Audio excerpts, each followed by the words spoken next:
वालेकुम everyone, this is Mubashshir रसूल, second year MBBS student. So guys, इस वीडियो में हम डिस्कस करेंगे ऑपरेटिव सीट मैट्रिक्स जो रहेगा 2024 के लिए हमारे जेएनके में।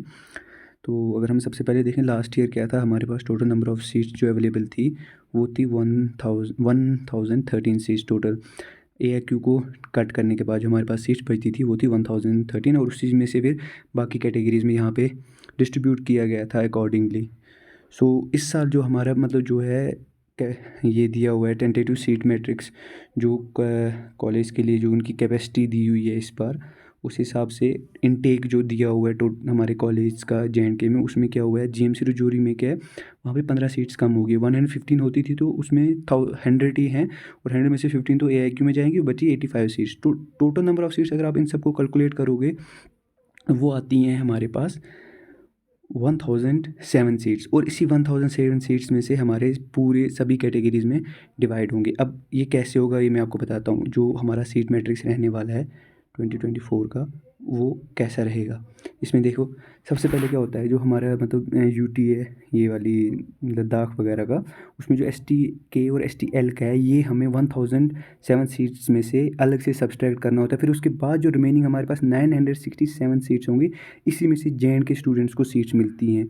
ये इससे पहले भी अप्लाई होता आ रहा है। जब पहली बार 15% AIQ पार्टिसिपेशन स्टार्ट हुआ था, उस साल भी ऐसा हुआ था।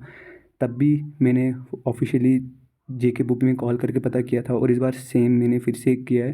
तो यही तरीका है। अब पहले क्या है, जो 4% इनको देने के बाद जो 40 सीट्स उनकी हैं, ये इनको अलग से मिल जाएंगी। तो इनका हिसाब यहीं पे ख़त्म हो गया। फिर उसके बाद हमारे पास आते हैं 970 सीट जो अमॉन्ग JNK स्टूडेंट्स हमारे डिस्ट्रीब्यूट होंगी। उसमें से क्या है, हमारे पास जो है RBA के लिए 10% है, ST1 के लिए 10% है, ST2 के लिए 10% है, और SC के लिए हमारे पास 8% है, OBC के लिए 8% है, EWS के लिए 8% है, और ALC के लिए 4% है। बाकी जो है वो हमारे ओपन मेट के लिए है। अभी क्या इस बार क्या हो रहा है, जो हॉरिजेंटल रिजर्वेशन फॉर है, जैसे SP, PDP, JK, PWD और CDP, इन सब की जो मतलब जो इनको सीट्स मिलेंगी इस बार, वो विद इन द कैटेगरी ही ली जाएंगी। उसके बाद क्या है, जैसे फॉलोइंग जो 4% ऑफ इसमें क्या है, PWD को 4% है, 3% है CDP के लिए, 2% है SP के लिए, और 1% जो हमारा है वो JKPM के लिए। ये लास्ट ईयर भी ऐसा ही था, और इस साल भी ऐसा ही रहने वाला है, परसेंटेज इसका ऐसा ही रहेगा। अब देखें, सबसे पहले हम बात करेंगे RBA के बारे में, ST ओल्ड और ST न्यू, क्योंकि इन सभी कैटेगरीज़ का टोटल नंबर ऑफ़ सीट जो होते हैं वो 10% है। ये 10% होल्ड करती हैं। अब देखें, 967 सीट्स में से 10% अगर हम देखें उसका, वो आता है 96.7। ये बात आप ये यहाँ पे समझ लो, अगर 0.5 से ज़्यादा है तो वो सीट मानी जाती है। अगर यहाँ पे 96.34 होता तो 96 सीट्स ही मिलती, लेकिन 0.5 से ज़्यादा है तो यहाँ पे इनको 97 सीट्स मिलेंगी for both boys and girls. But इनमें से क्या होगा, जो 97 सीट्स हैं, जो हॉरिजेंटल रिजर्वेशन है वो कैसे रहेगी, वो भी इन्हीं में से काटी जाएगी। अब वो कैसे होगा, PWD 4% है, तो 97 का 4% आता है 3.88। अभी 0.5 से ज़्यादा है तो 4 सीटें जाएंगी। अब यहाँ पे सिमिलरली SP का 2% है, 1.94 आ रहा है तो 2 सीटें। CDP का यहाँ पे 3%, तो 2.91 वो आएगा 3 सीट्स। JKPM का 1% है तो वो 1 सीट ही आती है। अब फॉर हॉरिजेंटल रिजर्वेशन हम देखें, नंबर ऑफ़ सीट्स यहाँ पे है 8 आ रही हैं, वो किस में से कट होंगी, 97 में से। अब equal to total number of seats हमारे पास कितनी बची हैं, 89।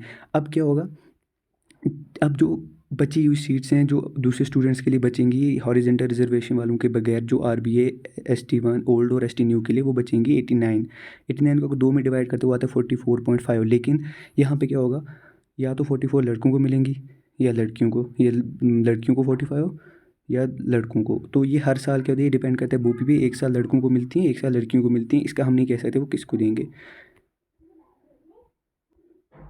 नेक्स्ट हम जो बात करेंगे वो होगा हमारा OBC, EWS और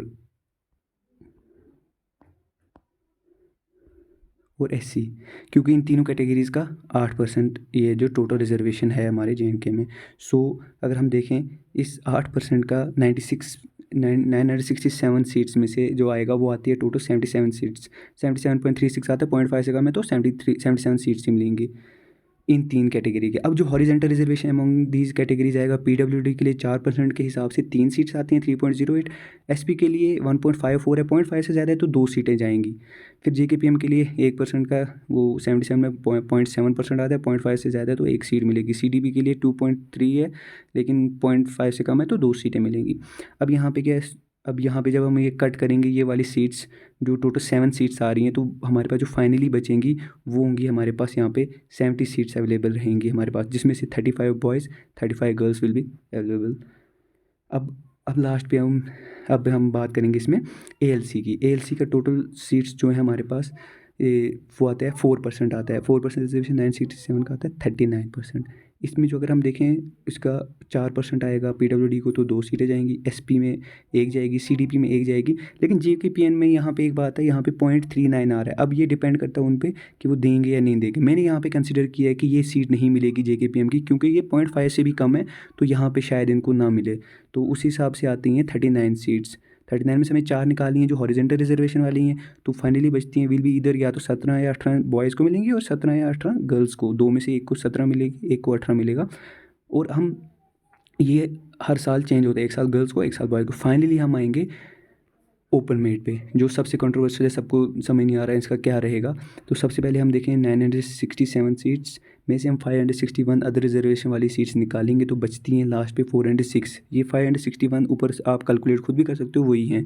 उसके बाद देखें अगर हम 406 का 4% देखें वो आती हैं 16 सीट्स, सीडीपी का देखें वो आती हैं 12 सीट, एसपी का देखें वो आती हैं 8 सीट और जेकेपीएम की आती है 4 सीट। ये टोटल में आती है हमारी पास 40 seats. After deducting these horizontal reservation हमारे पास बचेंगी 366 seats, for girls 183, for boys 183। अब ये जो सीट मैट्रिक्स है यही हमारा रहने वाला है। So thanks. अगर आपकी कोई क्वारीज़ हैं आप हमारे टेलीग्राम चैनल को ज्वाइन कर सकते हैं, आप डीएम कर सकते हैं अपनी जो भी आपकी क्वारीज़ हैं। सो फर्दर अब इसके बाद मैं इसी के अकॉर्डिंग, इसी रिजर्वेशन के अकॉर्डिंग, इसी सीट मैट्रिक्स के according my next video will be on cut off every college या एवरी कैटेगरी को लेके, हर एक इंडिविजुअल कैटेगरी का फाइनली क्या रहने वाला है। मैं उसमें इंक्लूड करूँगा AIQ पार्टिसिपेशन भी। मैंने AIQ की पार्टिसिपेशन पूरी चेक की है, कितने स्टूडेंट्स ने किस कैटेगरी में ज्वाइन किया हुआ है, किनको कौन सा कॉलेज मिला हुआ है, किनको JNK का मिला हुआ है, किनकी मोस्ट प्रोबेबली, जैसे किसी को अगर डोडा मिला है AIQ के थ्रू तो उसके अगर ज़्यादा रैंक है तो वो कम चांसेस है लेने के, उस हिसाब से। या किसी का अगर मुझे पता है कि किसी को जैसे स्किम्स मिला हुआ है एक कैटेगरी में, लेकिन वो बंदा चाहता है मुझे GMC श्रीनगर चाहिए, वो नहीं लेगा।